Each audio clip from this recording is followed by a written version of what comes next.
Hi everyone, Tam's here. In this video, I'm going to share with you how I am using my Midori Travelers Notebook in 2018. Now, I have shared many Midori notebook videos in the past, and in the past, for years, I have used the 019 insert, and I have journaled pretty much the same way every day or every week. I've done weekly journaling, and what I've done in the past is I've used the 019, which is a weekly calendar on one side and a blank page on the other side. And what I have done is just journal on one side and do something creative, mostly collages on the other side. Every now and then I may sketch something. And I have done this for years. I've even taught classes on this. But I'm shaking things up a little bit in 2018. I really love what I'm seeing. Many people are doing this. They're using up what they have, and I have decided to do the same thing in 2018. So I am making my own inserts, and I'm going to show you that in just a second. This is my olive Midori Travelers Notebook, and I have shared an unboxing of this if you're interested. But here is my insert for January. I'm going to try to make an insert every month, and I'm going to take this out very quickly and just go over it with you.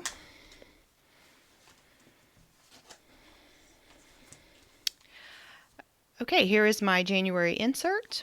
I have made the cover with an old Cavallini Papers calendar, and inside this consists of just pages and pages of Tomoe River paper, which is my favorite writing paper, and it also has some watercolor paper and just a couple of vintage papers for doing collages if I still wish to do so.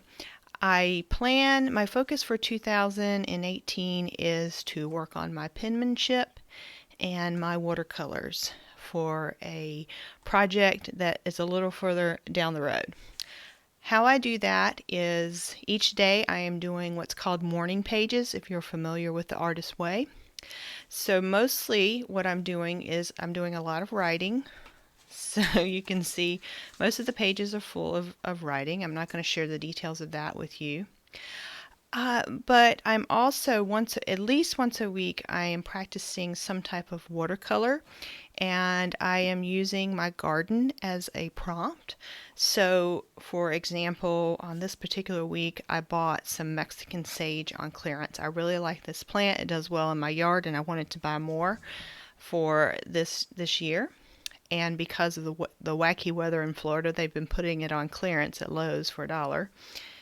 And then I also had some fun drawing some recent gnomes that I picked up. That's a long story, but I love these whimsical gnomes, and I just decided to do something like that.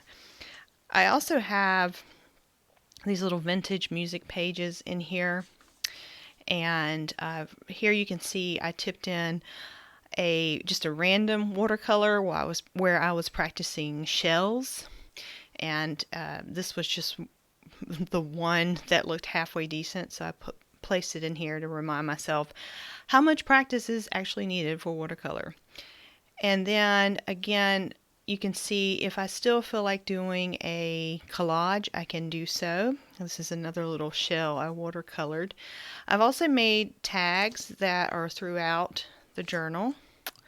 And these are just extra writing spaces, and they were very convenient because once I cut out the paper from the old Cavallini and Company calendar, I had just enough to make 3 tags, so I made these myself. And I plan to fill up one of these per month. That is the way I have them set up, so that I can do 3 to 4 morning pages a day and at least 4 watercolors a month and more if I can. And yeah, so that should fill these up each month. And that is what my plan is. I would love to know what your plan is for 2018 and how you're using your Midori notebooks. And I hope this inspires you to maybe think about making your own inserts and using what you have. So I'll see you next time. Thanks for watching. Bye.